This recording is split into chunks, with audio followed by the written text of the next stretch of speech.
Lydia Thompson, and this is Counselor Off the Clock. Today we have a very special guest with us, Danielle Reeves. She is a counselor at Concord Family Counseling, the counseling practice that I own. She was the first person I hired at when I started hiring at Concord Family Counseling. When I met her, I felt like I was meeting a soul sister. So I'm so excited to have her on the podcast today. Today we're going to be talking about how to be good at therapy. Now, surprisingly, this is a skill. It is. It is a skill to be good at therapy.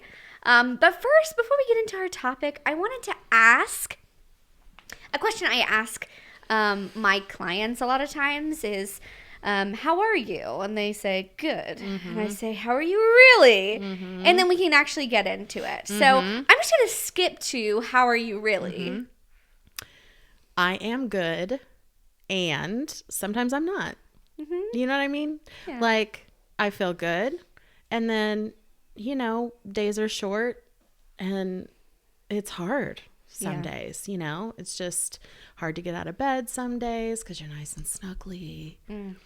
And then, you go home at night and you say, okay, it's time to have dinner, and then go back to bed. Right. So, I'm low on energy, but I'm good.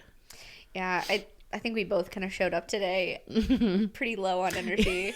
Yeah. I am drinking coffee. It's crazy. Like, what, 5:30 p.m.? Yes. It's fine. It's going to be fine. Maybe you'll sleep, maybe you won't. But it's okay. You don't need it. You're a new mom. It's fine. You're good. Yeah, today I'm feeling coming here today, pretty frazzled. We had a tough day with our newborn, and so I was like rushing out the door. I hadn't eaten anything, so I'm like shoving food in my mouth in the car, and like I forgot something that was really important, and I'm like, I want to show up so well for you today. But one of the things I was thinking about when I was creating this podcast was like, I want authenticity. I want us to like peek behind the curtain and go, sure. Hey, I'm not doing well all the time. Today's not a great day, but you did show up, and to me, you've shown up not just like I'm here, like my body's here, and let's just do this. Like, you're here, and you're like, let's do it, and I appreciate that. I have been so excited about this for like days. I know. I've been like, oh, get to hang out with Danielle. I don't get to see you as often. I know, it's really sad. It really is. Because it was just us. We saw each other every day for so long, and then it was like, and sorry, that's over. It was so sad. It's so sad. Okay. We're making it through. I know. I know. We need a new season of RuPaul's Drag Race to make us through. We do. Hey, listen. Please, soon. Although soon, right? This is going to date us. Yeah. Oh. Whatever. Yeah, it's okay. Yeah, whatever. It's coming soon. It is coming soon. When we're peeking behind the curtain here. We're recording this a little bit earlier than this is being released. It's fine. It's fine. We both love RuPaul's Drag Race, so that's when we find ourselves contacting each other quite a bit. Yeah, we like to spill the tea. Yeah, I had some friends over last night, and they were like, Latrice Royale, a drag queen. No. They said Jinx Monsoon, a drag queen. And I was like, excuse me. You don't have to does not need a qualifier. You didn't need to say. How dare you? A drag queen. Right. Like she's not my favorite it's drag obvious. queen. Yeah, exactly. So amazing. We love Jinx. They saw her in Chicago. So jealous.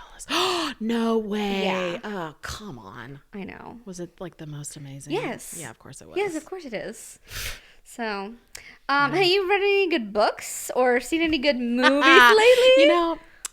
I used to love to read when I had time to do those things. So not recently, but I did go see recently a movie called The Boys in the Boat. It is about the rowing crew in the 30s, the U.S. rowing crew in the 30s. And they won the gold medal at the Berlin Olympics when Hitler was reign, when basically no other countries won any other medals. True story. And they were like the junior rowing crew for Yale, perhaps. I'm probably wrong on that. But anyway. You loved this movie so much. Listen, I got the details that mattered. It was good. It was really good. It was one of those feel-good sports movies, which I love. That's great. Yeah. Yeah. What about you? You've got all the time to read the books and watch the movies, yeah, right? I'm even in a book club, and like every, oh, yeah. I mean, for the past like 6 months, I've just shown up to book club. And maybe I've read like a chapter or two, but for the most part, I'm not reading the book. I'm just showing up to book club. What are they reading? You romance don't even know? novels? Oh, I don't know. Pass. You're passing on romance? For sure. What? Yeah. Yeah. Okay. What's your read? Like, what do you read? I usually, I do like biographies or autobiographies. Oh, okay. Excuse you. Yeah, excuse you. But I also, I'm just better than everybody else. Reading That's exactly what I'm saying. Yeah. Yes. Read between the lines. But I mean, I don't know. I also enjoy, what did I read recently? Oh, it was a book. It was a book about the AIDS pandemic in the 80s. You know when it be like dark outside? You know, I keep it heavy. Keeping it heavy here. I like to keep it heavy and dark. Gosh. Yeah. I know. It kept my attention. It was written well. Okay. So I mean, it's fine. I'd say no judgment here, but judgment here. No. I know. I was gifted recently The Summer I Turned Pretty book. What? You don't have clients talking to you about this? No. No way. Why would my clients talk about books? No, it's a series now. Oh. And I have clients that read and watch the series, and they come and they want to talk to me about it. So I finally watched it because they were talking about it so much. Okay, I'm going to have to watch it. So that was me trying to be good at therapy. Right? So anyway, I was gifted the book. So maybe I'll try to sit and read that soon. Oh. Yeah. That's so neat. I don't get many of my clients who want to talk to me about books. They talk to me about video games, I get that. TV shows, yes, and a lot of TikToks. Yeah, I get a lot of TV shows. And there's been another show that I watched because I had like 3 clients talking to me about it at the same time. And I was like, what is the deal with the show? Yeah. And it's Shameless. I was like, this is aggressive. Have you never seen Shameless? Well, I started watching it, but I had never watched it before. Whoa. Yeah. So it's been on for a long time. Yeah, I know. And I was so intrigued because it come up so many times that I was like, all right, I have to know what this is about.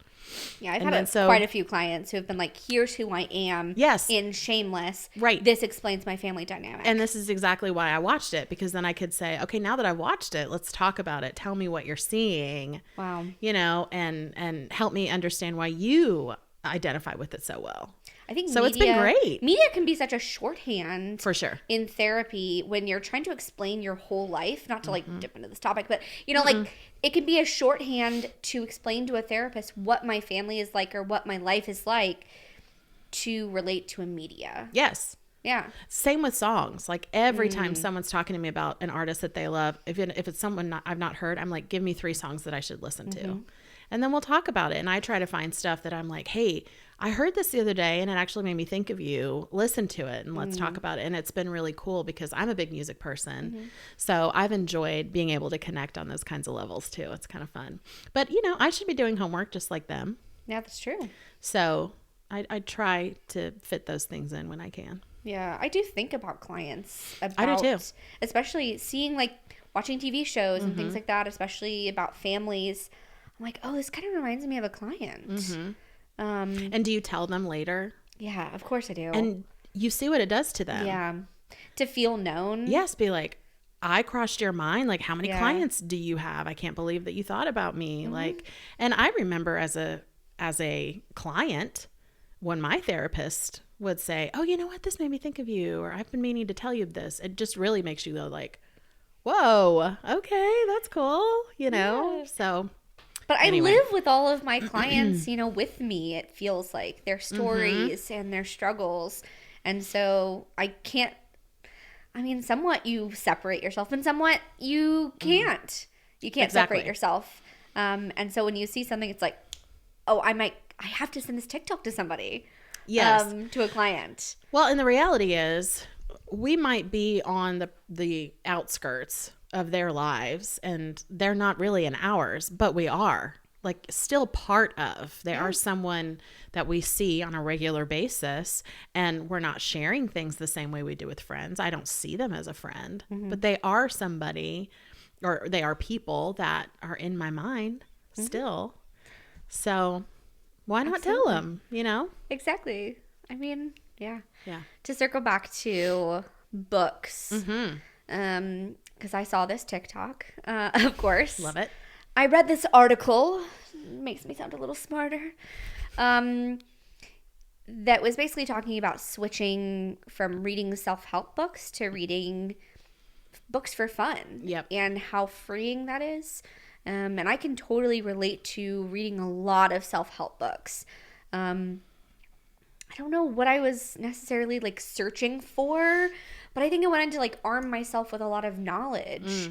And when I released myself from having to read these books to help myself and fix myself to I can just enjoy reading, I find myself enjoying reading a lot more. Oh, that's really good. Which is a big deal when you're coming out of grad school. Yes. To want to fall in love with. I've always loved reading, and it's hard when I feel like, oh, that's not a thing. That's not like a coping thing for me right now. And so to be able to come back to that, like you say, like reading things to absorb knowledge, even when I'm not in school, I still am finding myself reading things because this is going to help me with XYZ versus, but I just want to read something that feels good. Yeah. So, yeah, that's sometimes nice. that's what I want to read. And then sometimes I really am fascinated with the topic, or I have a client who shows up with the topic that I'm like, I need to equip myself with some more knowledge. Like, maybe I have some training in this, but I want to know more. Yeah. To make sure that I can help them. Right.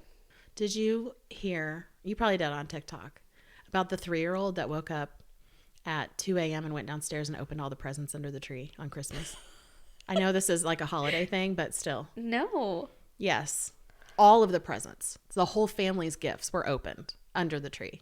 So they came down Christmas morning and opened like boxes, toys. What a surprise. Wrapping paper. I was like, oh my Lord. Oh my gosh. I know. Crazy. That is crazy.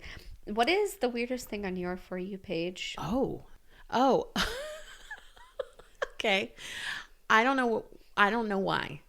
There is an older gentleman who has very tanned skin, okay, and gray hair, very, very piercing blue eyes, and he tends to wear Speedos. Okay, sounds just your type. Exactly. I mean, it makes total sense why it's on my FYP. And he dances. Okay. But he doesn't do anything else. No. He just kind of stands there and like does this weird like white man's overbite situation. Okay. And that's it. Is that something that you're like, yeah, I mean, I get why this is on my FYP. I watched the whole thing and I'm like, give me more. Algorithm, bring me back. I know. I think there's so many things that I'm just like, ooh, that's weird. And then I'm like, you know what? TikTok knows me better than I know myself. So the other thing, though, that I found myself kind of going, oh, I actually do kind of like this, is all of the tiny things that people do. Have you seen these, the miniature things? No. Oh, my God. We're on different TikToks. I don't know why. There's somebody that had like a tiny, like McDonald's thing where they could like make real burgers and drinks and stuff. But they're tiny? But they're tiny. They're for tiny. It's like Thumbelina size. And I'm just watching them make this burger. It's like this big. Yeah. It's tiny. It's like a quarter size. Yeah. And they put the condiments on and they wrap it up and they make the little drink and the fries and they do the whole thing and put it on a tray. That's so cute. And you just watch the whole thing. But I do. I watch it. I'm like, oh, that's interesting. I wonder what they're going to do next. I know. It's mindless. It's satisfying. It's mindless. Yeah. The clean talk is where it's at, though. Exactly what I was going to say. I could watch all day. I could watch talk all day long. Carpet cleaning. Yes, the dirty, nasty carpets. Oh, it's so gets me satisfying. every time. Oh my God. That and like the lawn mowing. I don't know why. Lawn mow. It is The guy that goes in for free. Yes. Oh, yes. Love. I think the weirdest thing I saw on my For You page that I was like, that's weird. And then I was like, oh, they get me. Was, and I think I sent this to you about like celebrity baby name predictions. Oh, yes, you did. That I was like, oh my God. Why do I care? That was funny. It was this person who was like trying to predict celebrity baby names based off of like what their vibe is, basically. Mm-hmm. And sometimes this person was right and sometimes this person was wrong. It was just, I didn't know that I cared so much because I usually don't. I think so. I think the baby name thing is always fascinating though, because anything goes these days. And so it's kind of like, okay. I mean, I think we're coming back around to like a more like classic name, baby name thing. Some older names, but and also, I can do like Phoebe on Friends, Princess Consuela Banana Hammock. Yeah, exactly. Crap bag.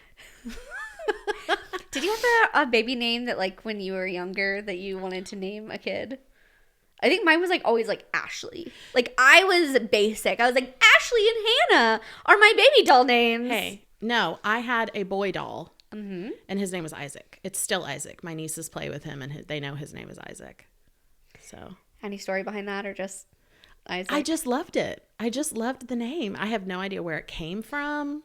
I'm sure I knew somebody, right? Like it had to come from somewhere. But I just don't remember. But I got this doll from my grandma for Christmas when I was like 8, and I was probably younger than that. But yeah, immediately, and it came with a hospital bracelet. Oh my gosh. I filled it out. You got it straight from the hospital. It was fresh. Freshly baked. Yeah. It's not like a baby. Yeah. I mean, but we still have him. He's still with us. And my nieces play with him, and they know his name is Isaac. And they have all the same clothes that I used and all that stuff. It's cute. That is so cute. I know. Let's transition into talking about our topic today. How to be good at therapy. People think that they can just, I don't know, like that there is no such thing as being good at therapy. Mm-hmm. But I think there absolutely is. Agree. So one of the first things that's one of my pet peeves in therapy that I think can really stall the process is politeness. Yes. People who have almost this distance from me, calling me ma'am. And I do see a lot of teenagers, and I try to like cut that as quick as I can because you call your teacher ma'am. Correct. You call your grandma ma'am, your mom ma'am. Your all these friends' people, parents. Yeah. Right. These people who have authority over you. And I am partnering with you. Yes, I am an adult and you are a kid. But I think politeness is one of the things that almost immediately I want to put a stop to. I want people to say, piss off, Lydia. I'm like, oh, yes. Give it to me. I don't like what you just said. I'm like, yeah, tell me. Yeah. No, I think that's so on point. I definitely, like you, have seen lots of teens, and when you're in the South, there's a lot of politeness, and that's not generally a bad thing. But to call me ma'am or Miss XYZ, I'm like, you know what? We don't need that here. We're in this together, and so I totally agree with you that does make a difference, and I've done sort of the same thing like you're saying, where you just kind of go, cut the crap. Yeah. Like, this isn't the place for that. That's not what I'm here for. And then have a conversation of, like, let's segue into, what do you think that you need from me as part of this process? Hey, I know you're new. Yeah. But how do you envision this? Like, what do you expect this to be like? Do you want it to be polite? Because I don't. Yeah. Yeah, or like, what does politeness, who are you polite with? People who you do have distance with, or you're formal with. And this is an informal, I mean, in some respects, like capacity, like this is informal. Take your shoes off. Yeah, absolutely. You know, people can get cozy on the couch. Yeah, definitely. I mean, when I have a kid that lays down on the couch or curls up or says, "Oh, I need the blanket," it's like, "Oh, yes, thank you." Yes. You know, or if I can tell they're editing themselves if they want to curse. I'm like, "What were you going to say? I don't care. You're not going to get in trouble for that here." Oh, gosh. It's great. That is, and related to politeness, I'm like, we got to get some cursing out. I mean, if you're going to curse, let's just do it. Totally. All right. I throw in like a bullshit pretty early. Yeah. Or like a dumbass. I'm like, just to like, hey, you know. Yeah. Set the tone. And most of my clients feel so freed. Agree. After I say that. I mean, they're cursing with their friends. Of course they are. Yeah. Of course they are. But, and I understand there's like a line of like, but you're an adult. And, you know, but I feel there are things we can do to move that along pretty quickly. But it's like you say, like, if we break the seal for them. Yeah. And especially seeing their reaction of kind of like, well, that was kind of cool. Mm-hmm. It's not like when their teacher curses, which irritates them, I'm learning. It's different. That's so funny. So it's, yeah, I'm totally. Even adults that I see are like, pardon me, like if that offends you. Politeness, I notice more with adults than I do with teens. Yeah. What else do you notice that is, I guess, before we get to how to be good at therapy, that is an immediate, like, no, this is how you are bad at therapy? Immediately what comes to my mind is coming in and sitting here and looking at me like I'm going to do all the work. Or telling me, well, I think this is what I want to work on. And then when we actually get into it later on, oh, you actually have no intention of working on this. Which usually, as we know, the presenting problem is never the actual presenting problem, right? Yeah. It's what they think it is. But I guess what I mean by that is saying you go to therapy and doing therapy are different things. Yeah. And so can you explain to our listeners the difference sure. between going to therapy and actually participating in therapy? I think we're in a time where everybody has a therapist, and it's pretty popular to be like, oh, my therapist, my counselor, I go to therapy, and that's all well and good. I think that's a great thing that we're so open. The other side of the coin is, though, that's not just something to like flaunt if you're not actually having an intention of working on something. And so going to therapy would be, oh yeah, my therapist, I have therapy. I'm going to therapy. I have my counselor or whatever. And then you come in and you don't really engage or participate. Yeah. Doing therapy would be, hey, I've thought about this. I've come in with a list on my phone of things to talk with you about. Right. I wanted to tell you about how I used my coping skills this week. Oh, I wanted to talk to you. I have something that I really need some help on. I'm feeling stuck. That is doing therapy. Yeah. I think this is connected to the last episode with Emily when we were talking about misconceptions about therapy. And I am kind of connecting that in order to be good at therapy, they have to be doing therapy outside of the room. That therapy isn't a show up for 50 minutes once a week and then your problems are going to be fixed. It is a round the clock, and you're having to do most of the work, like outside of therapy. Huge misconception. Yeah. Which is tied into expecting me to be doing the work for you somehow. I think it's an awkward place to be, the stare of like, Lydia, tell me what to do. Yeah. The worst things I want to hear are, what's your advice? Oh, yeah. And I'm like, I can't do that for you. Yeah. Or hearing me saying like, well, what I'm hearing is you want to XYZ. And then, oh, so you think I should blah, blah, blah. Whoa.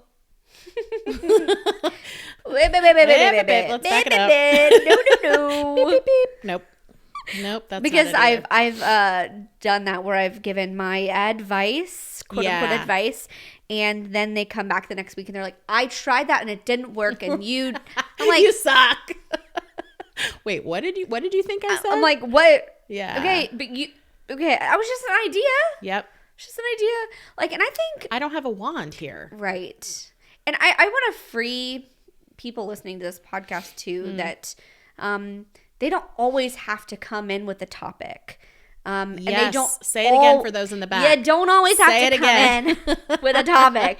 We will help you. Yes. But I think the tough part, especially in the beginning, like when people start coming in, and it's hard to get started. The momentum of therapy is very difficult to get to know somebody and really for us identify what is the issue here. So we will help you. I think where my brain goes to is like, what's a hard stop, a really difficult thing in therapy when I go, what have you been thinking about our last session, you know? And they say, I didn't think about it Yep. outside of last week. Yes. I left here and I didn't think about it. And can movement be done once a week for 50 minutes a week? Yes. Yes. But you are not going to move very fast. Yeah. Yeah. So part of being good at therapy would be doing the work outside of therapy. Yeah, it's kind of like what we were talking about earlier about you showing up. Like, I wanted to be present. It's one thing if you had come in and been like, well, I'm here. And we're going to have days like that, right? Like, that's going to happen, and that's okay. But if that's the pattern we're in, then it becomes a conversation of, so what are we doing? Yeah. Yeah. I think it's hard when I want it more than the client does. It is so hard. And I can see the possibilities for them more than they can see themselves. And that is just tough. It's a tough place to be. Yeah, I care, but I can't care more than you do. Yeah. And it's forces some uncomfortable conversations. But you know, if we're going to be in this song and dance of you coming in and sitting here and looking at me and telling me you're not thinking about things, or you don't know where you put that piece of paper, or whatever it is, well, you know, then I can't really tell you what our next steps are going to be. Yeah. We can't be spinning our wheels. I can't be the only one doing the work here. Yeah. So, yeah. Yeah. So coming in with some things to talk about or to explore with your therapist, I think is really helpful. It's a good place to get started. And I will say, I mean, I don't know if this is how your sessions go, but for my sessions, if we can just get started, we will find something to talk about. 100%. As long as we have kind of an opening topic, something you're noticing that you're more plugged into, we will explore it and we're going to find something else. Yeah, absolutely. And I would say I lately have had a lot of clients because I've mentioned it. And I don't tell them they have to do it, of course. I don't tell them they have to do anything. But, hey, you know, sometimes we don't see each other for a while. And things are going to happen that you can't remember. So when you come in and go, well, nothing, I don't know. I'm like, it's been 2 weeks. I know something's happened. Yeah. More and more I have shared, like, you know, sometimes I have clients that come in that have made notes in their phone of things that they want to remember to talk about. And if that client comes in the next time, like, hey, I remember what you said and I wrote some things down, I'll take that all day, every day. So more and more I have had teens coming in with notes on their phones. Yeah. And it's fantastic. I think it can be hard. Of course. Yeah. When we don't see somebody for 2 weeks, even my friends. Right. I'm like, what did I tell you last time? Yeah. You know, what did we talk about? Yeah. You know, what did that happen a week ago? Did that happen 3 weeks ago? Did I talk about this last time? Yeah. Keeping some notes just so that we're kind of keeping track of what are some things we've explored and what are some things you want to share that are relevant to what we're working on. Well, and to your point earlier, hey, tell us what doesn't work. Oh my gosh. I mean, like, you don't have to be shy about it. Back to the politeness too. Like, you don't have to, you're not going to hurt my feelings. Yeah. And if you do, I'm not going to show it. Yeah. So, I mean, I am a human being after all. But no, I mean, like, there's really nothing that's going to cause any issue, right? So. Okay. Okay, so back to it. As I was saying. Do you have another How to be bad at therapy? Yes. Yes. And that is consistently canceling or not showing up. And essentially you're still in therapy, quote unquote. Yeah. But literally not even just showing up and being a lump on the couch. That's better. That's better. It's better. Because at least then we can like talk at each other, I suppose. Maybe something will stick. Yeah. But when you're not even making the effort to come, or it's become an afterthought of like, oh, I forgot. Oh, I'm sick. I forgot to tell you. Oh, I've got this appointment or this rehearsal. Look, things happen. When it becomes a pattern, I would say that is bad at therapy because you're not really in therapy. Yeah. I mean, I think. So you're talking about making the slow progress and the needle moving extremely slowly. You know, it's difficult when it's like, well, nothing's changing. Nothing's happening. You know, I'm not, things are, it's not better. And it's like, well, let me remind you, you have to actually come. Yeah. Right. We actually have to talk about things. Yeah. And I know it's uncomfortable, but it's not magic. It is not magic. No. I think coupled with that, what usually happens, and I think one of the things that really stagnates and goes along with what we're saying, stagnates progress, is being completely overscheduled. 100%.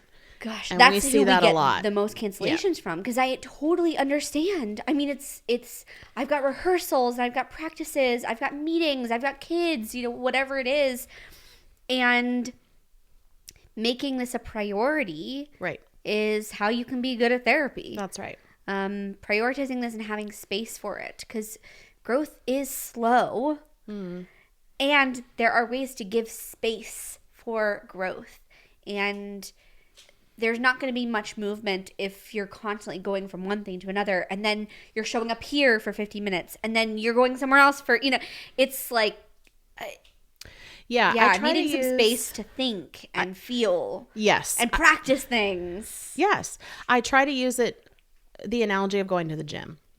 You can't be a gym member but not go and expect to lose weight or get strong or whatever it is.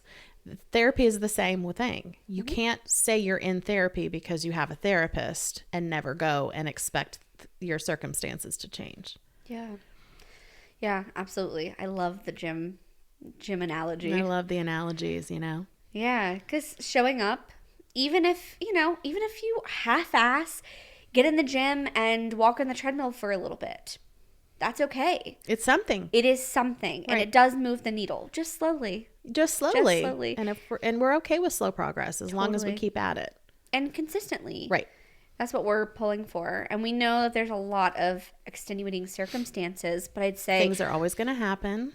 Making therapy a priority is how to have progress. Yep. And some people I will meet with and go, you don't have space for therapy in your life. Yep. Something's got to go. Yes. I have said that so many times. What do you have that can give? And you can sit there and say nothing. And then I'm going to have you say, well, tell me everything that you do in the week. What does your week look like? Yeah. And therapy is not the thing to toss to the side. No. Or maybe it is right now. Or maybe it is. Maybe it's not, but maybe it is. Well, and I guess what I mean is when they sit and they want to just be like, I just can't come anymore. I'm like, well, let's talk about what you've got going on, and sometimes it's like, yeah, it does sound like there's a lot on your plate right now. Other times it's like, well, you always complain about this, this other thing over here. And so tell me what keeps you going to that. Just reframing some things to say, you keep telling me you love every time you come. So why is this the first thing in your mind to go? Yeah. It's again, like the gym, like, oh, I don't want to go. And then you go and you're like, oh, I feel so good. Yeah. It's the same thing. Right? I have so many clients who are like, I dreaded coming here today. Right. Because this is hard. 100% hard. Oh my God. I think it's not easy at all. There is some expectations that are missed sometimes. I think there's this like two sides of the coin. This is also part of the reason why I wanted a podcast. So I'm like, this is harder to explain than a 30-second clip on TikTok. Yeah. True. That on both sides of the coin, therapy is hard, really hard. And it sucks sometimes to show up and do the work in therapy. And it doesn't have to be hard all the time. Right. We can really enjoy each other's presence. Yeah. We can joke. Yep. We can find lightness in things. I mean, yeah, that both can exist, but I think because this is a relationship. That's right. Therapy is a relationship. Yes. And it's like we were mentioning before, like it may not be a two-way relationship necessarily, but you do cross my mind. I do think about you because we are part of each other's lives. Yeah, absolutely. So it's important. So what would you say, like, how would you advise somebody to be good at therapy? Yeah. What to talk about, how to show up? So, along with the things that we've already mentioned, right? Like, let's just get down to brass tacks here. Let's lose the politeness. If I'm going to be in, I need to know you're in. Yeah. And if I make a suggestion, know that it's not homework, but I'm making it for a reason. And if you are as interested in doing the work that you say you are, by not doing it, you're telling me a whole lot. And also be honest. Hey, I really want to do that, but I don't think I can this week. Okay. That's the work right there. Yes, exactly. Even the recognition and the insight of something that's too much. Absolutely. And so those are the big things that come to my mind.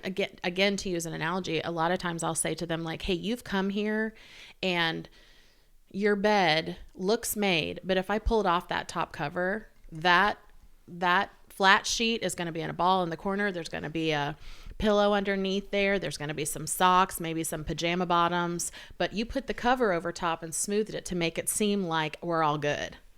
Yeah. So I'm going to pull that cover off. Cover back. And we're going to get real about it. Yeah. Okay. So you advise people to just like get real. Yeah. Put it all out there. Yeah. I know it's going to be hard. I don't expect you to come in the first day and tell me your life story. Yeah. I've got to earn that from you. Yeah. I don't expect that. But I do expect that if you're here, that you want to be here on some level. And so you're telling me you're willing to do some of the work. And I totally understand some of the clients we have are younger and teens, and maybe they don't want to be here. And it wasn't their choice. And then I understand, like for me, I've got to earn your trust. Yeah. And I'm going to do that. But in some ways, you've got to earn mine a little bit too. Yeah. Absolutely. And you've got to kind of show me that you're in it. You got to give me something. Yeah. Show me you're ready. Yeah. Show me you're ready. To jump in, to work on this. Because we're not going to throw everything at you. Right. In the beginning. Right. We're going to go slow. We'll go slow. We'll work up to it. Yeah. Yeah. We're not expecting you to work miracles, but you can't expect that I can either. Yeah.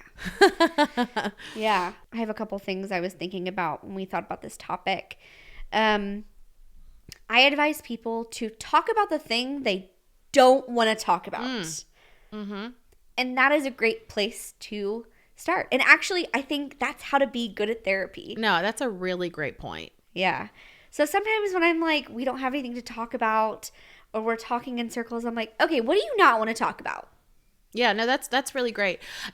I'll say this. I have stopped saying, so how are you? Oh, yeah. Or what's going on? I start by saying, where should we start today? And I feel like that kind of lessens the chance of, I'm good. They might say, oh, I don't know. And I'm like, oh, you know what? I bet you do. I know there's been some things that have happened. And then I'll say, this is what we talked about last time. And if that's to jog the memory. But, I think to your point of like, how are you and how are you really? Right.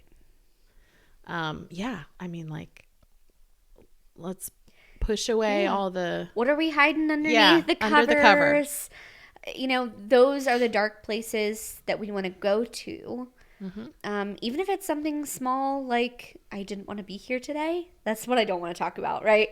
Of course. And the reality is you carry that, right? So when you walk in, I know that if there's something off, I can tell. Yeah. And I'm going to give you an opportunity to tell me. And if you don't, I'm going to say, well, I can see that something's going on.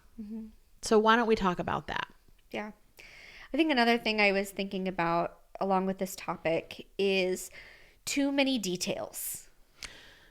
You know, here's the, again, like I said on another episode, when I say things like this, and you're a client, you're like, is she talking about me? Probably not. It's probably just like a conglomeration of a lot of clients and a lot of settings, and can normalize. It's not just you. It is not just you. But like I went last Thursday. No, Wednesday. No, Thursday. Yes. Thursday evening. Oh, wait. Who was there? Was it two? No, it was one. It was 3 people. No, 4. Their names are all this. It's like the irrelevant details. Yeah, you're like, I don't care. I care, but I also am like, okay, get down to it. Like, we have 50 minutes. Like, get down to the things. And I think this ties in with what do you not want to talk about? Because we are now skirting around the things that really matter in this story to talk about how many people were there and what day it was. Yeah. Yes. It's so interesting. There's been definitely some times of like, hey, I don't care what time you went, but I'd love to know who was there and how this impacted you. Yeah. Yeah. No, that's a really good point. Yeah. I mean, and the content, even though it feels super important to you, we're looking under the covers, right? And so some of that is like, I don't need to hear the voicemail. I don't need to read the email. I don't need to read the text. I don't need to read the text. What happened? What happened? How are you feeling about what happened? Yes. Yeah. Tell me more about that. You want to summarize? To sum up, show up. Try. Just try. And that's it. That literally feels like that's it. Yeah, just I'm asking you to show up and try. Yeah. And that is enough. That's enough. That is enough. We're not asking for miracles here. I mean, I hope you're not either, but yeah. Like showing up and trying that's the key. Yeah. My brother said something that was really interesting. Hopefully he's okay with me sharing this, but he said that when he could release, that he could say anything to his therapist. Anything. He could use his time for anything. That became the most freeing thing. Yeah. He could talk about how much he didn't like his therapist's outfit. That's fine. He could say anything he wanted. But I think it sounds like such an easy concept, and it's not. It is right? not. When you say to someone, you can say whatever you want, they're like, okay. No. Yeah. Listen, you can say whatever you want. Yeah. I think this is why it's hard to be good at therapy, because this is unlike any place.